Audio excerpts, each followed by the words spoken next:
Alright guys, so today we're going to be doing a little bit of basic tuning on this Dromida MT4.18 BL. The BL denotes that this is a brushless model, so that is pretty quick. I already did the rear shocks, put some oil in them so you could see as I move it with my finger. It's fairly even on both sides.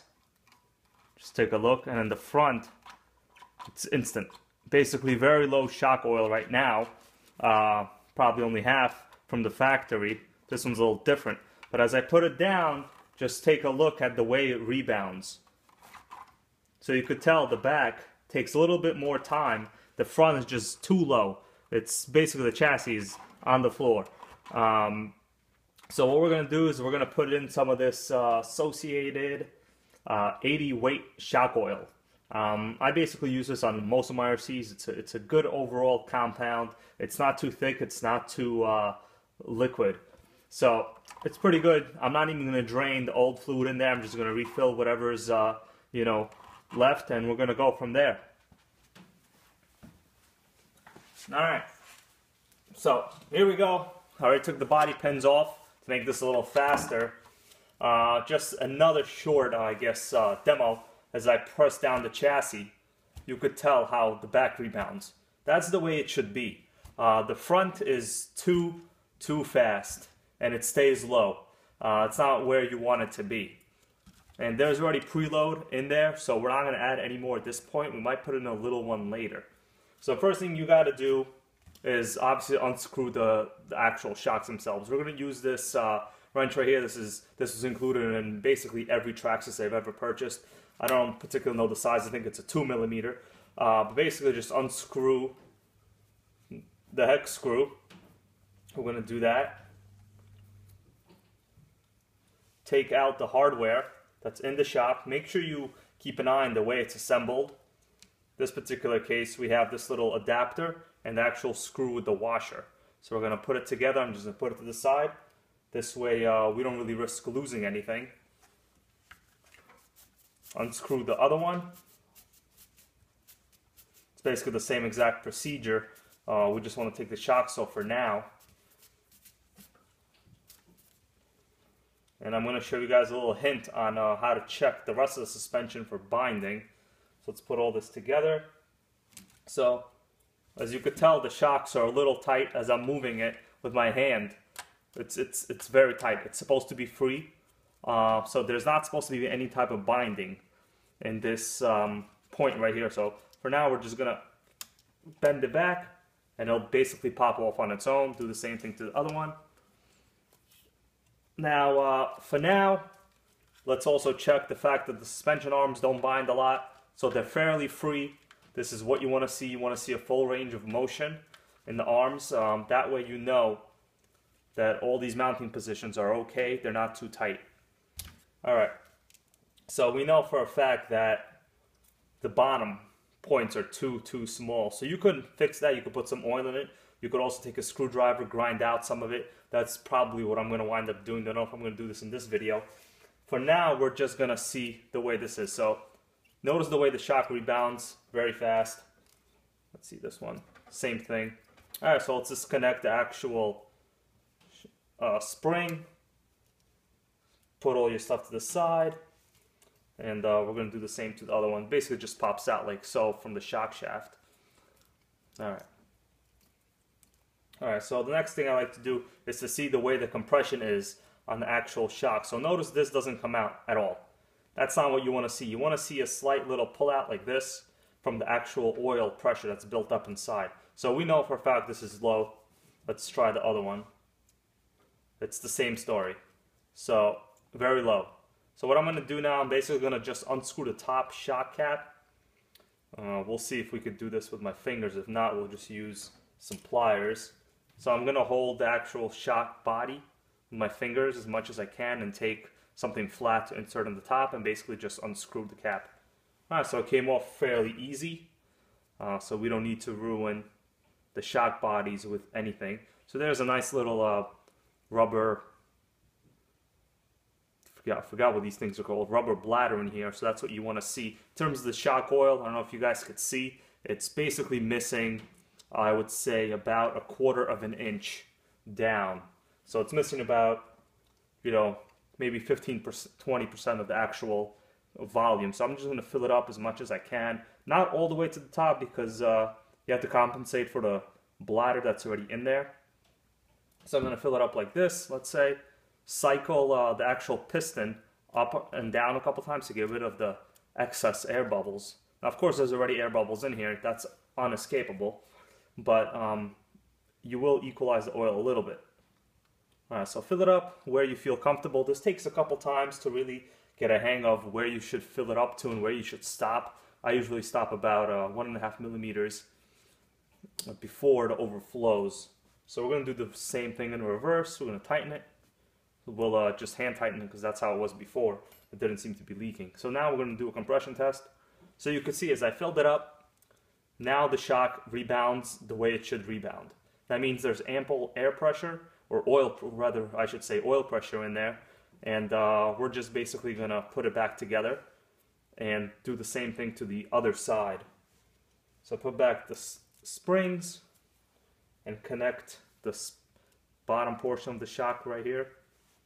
So now you can't really tell because the spring itself has, taken up a lot of that. But to me, as I move it up and down, it feels much smoother and more progressive.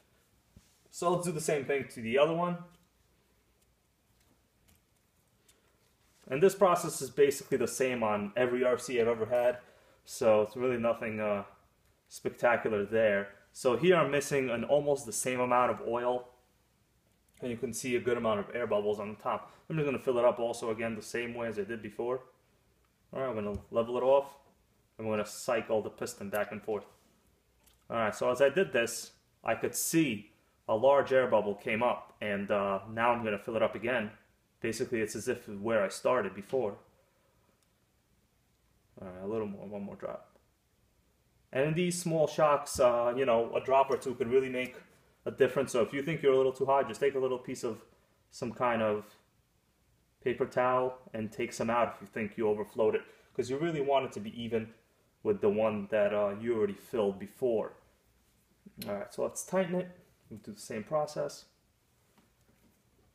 Alright, it's tight. I'm going to check again for the... Well, this one has no rebound, as you could tell. So that either means there's something wrong in the shock, or we didn't put enough oil in.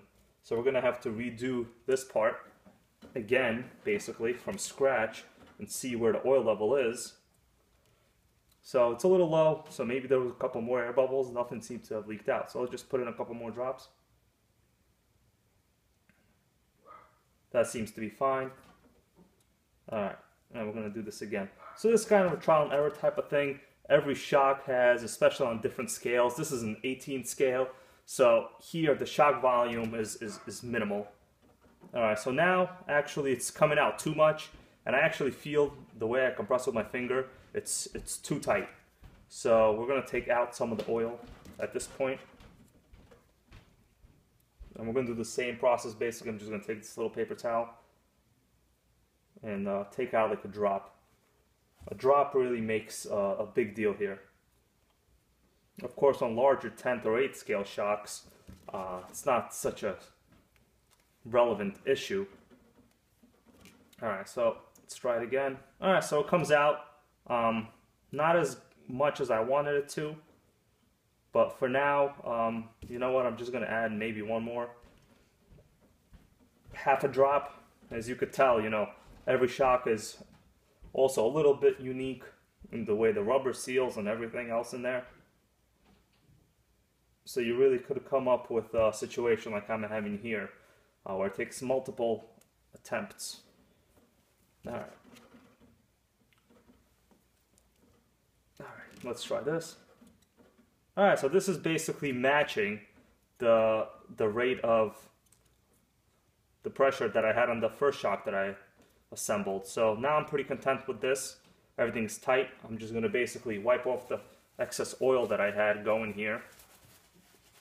Eventually the dirt is going to start to build up on this. We're going to reassemble the shock.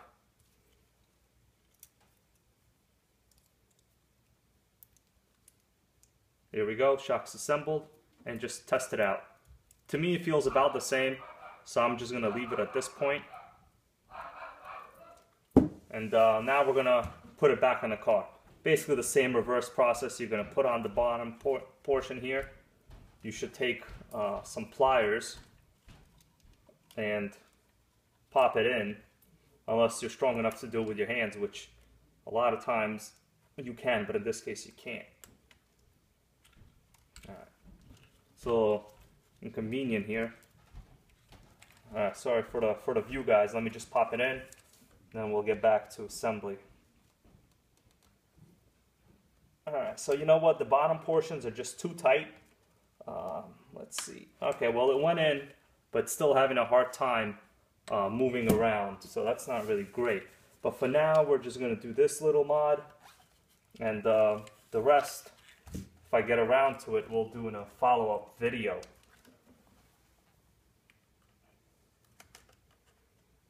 And be careful with a lot of these plastics parts, especially on these lower end models. They tend to be brittle. So this one went in, this one went in. So now we're just going to assemble the shocks back, and make sure you remember where you had them assembled. A lot of times there's more than one position. This particular case, I could see the thread on the bottom, so I know I'm not going to make a mistake here. Alright, so I'm going to take this, get it back in there. Alright, so I can feel it in. Now we're just going to leave it not at the full tightness right now, and we're going to do the other one just to see the difference we made. And it won't be that much of a difference, but as soon as you put more if you wanted to add some ride height to the chassis with some preload, it will make a big deal. Alright, let's tighten it back. Alright, looks fine. So let's see. Alright, so it's actually just not touching the preload as what I did before. You could tell the top is higher, it's more fluid. It's still a little bit lower than the bag, but that's not a big deal. I don't mind. This is what you want to see the suspension look like, and I'm sure everyone here, if you're watching this video, you can agree suspension is much better. Even as I go like this, it doesn't fully bottom out. You know, of course, if you're going to take huge jumps, you should raise the suspension a little bit. But for now, we're going to leave it like it is. In the future, a good idea would be to fix some of these bindings around here, and maybe put a small amount of preload in the front. But as you could tell, the front now actually resembles like a suspension should look like. So there it is, guys. That's a small, very cheap, almost cost nothing mod with stuff that you already have. And please comment, like, and subscribe, and I'll keep you guys updated on the progress of this little RC. We'll see if we can get a lipo in here, because this original pack, it fidgets around a lot, as you could tell. You know, it's moving a lot. For such a small RC, the pack weighs a lot actually, and it could really affect the characteristics of the drive. But that's it. Thanks so much for watching, guys. Till next time.